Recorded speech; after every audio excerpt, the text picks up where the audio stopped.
Un violent incendie a complètement rasé le bâtiment principal de l'entreprise Palette Palbois dans le secteur de Saint-Nicolas à Lévis. En quelques heures seulement, le bâtiment est passé de ça à une perte totale. Le brasier a pris naissance dans l'entrepôt de la compagnie vers 17h30 samedi et c'est un élément de soudure qui serait à l'origine de ces flammes selon des témoins.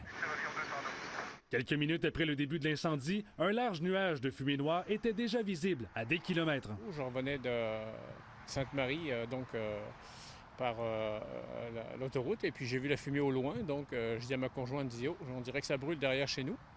Et puis effectivement, le panache de fumée était quand même très impressionnant. 70 pompiers de 5 municipalités, dont Beaumont, Saint-Antoine-de-Tilly et Saint-Apollinaire, ont été appelés en renfort pour transporter de l'eau avec des camions-citernes. Ils ont même dû dévier leur chemin chez un voisin à 1 km de l'entrepôt, puisque l'incendie se transportait dans une forêt située juste en arrière de l'entreprise. Les pompiers sont arrivés par en avant, eux autres.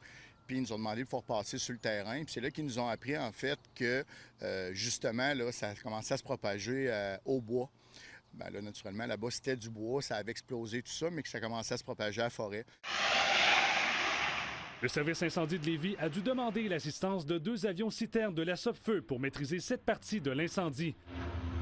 Toutefois, c'est seulement 1500 palettes de bois qui ont pu être sauvées sur un total de 20 000. Si les pertes matérielles et financières sont importantes pour l'entreprise Palette Palbois, elles le sont aussi pour l'entreprise voisine. C'est tous des paniers de sécurité pour emmancher après les machines.